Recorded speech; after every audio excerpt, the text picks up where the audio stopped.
Добрый вечер, мои дорогие! Моя встреча у камина с вами и мой нумерологический прогноз на завтра, на 17 ноября 2022 год. С вами я, ваш нумеролог Любовь Часовникова. Завтра у нас Луна в знаке Дева, а это значит, что любые действия, любая кропотливая работа будет вознаграждена и выполнена правильно, верно, дотошно.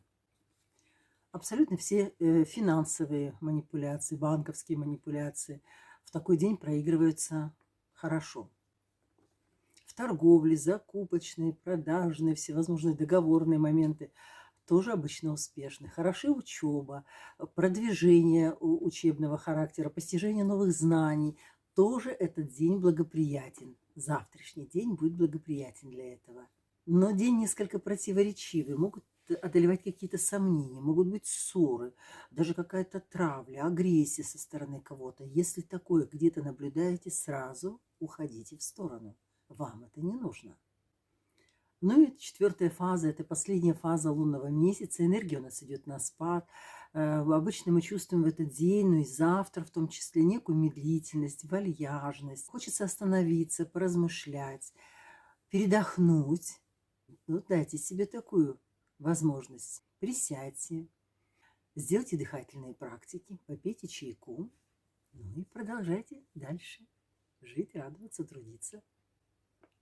Не нужно браться за новые большие проекты. Какие-то маленькие дела можете брать, буквально однодневки, сиюминутные такие.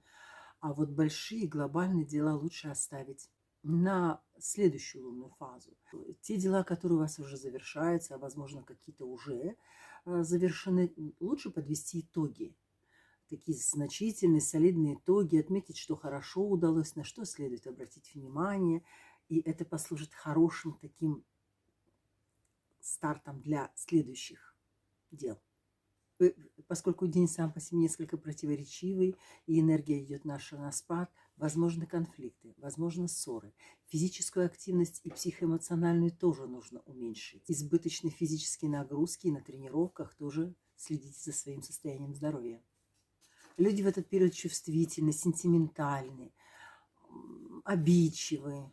И если у вас какие-то очень важные встречи намечены, деловые, тоже будьте внимательны. Если есть возможность, перенесите ее на другое время, на другой период. Ну, а если нет, нужно продумывать весь момент переговоров, фразы, построение фраз, как вы общаетесь со своими партнерами, потому что любая неточно произнесенная фраза может зародить сомнение, либо некую обидчивость.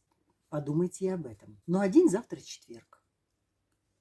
Как четверг этот день влияет на вибрации, на наше самочувствие? Там четверг находится под управлением, под эгидой Юпитера, прекрасная, благостная планета, мы ее называем царем всех богов. Это планета красавиц, такая вальяжная, артистичная, очень уверенная в себе. И вот эти все свои качества она нам будет завтра свои передавать тоже. Поэтому у вас есть некая возможность вот все те негативные моменты в общении, в беседе перекрыть вот этим юпитерским умением, вот юпитерской подачей себя. Вы артистичны, вы обаятельны в этот день, вы умеете преподнести себя, поэтому используйте все эти качества завтра. Я желаю вам завтра хорошего дня, всего вам доброго.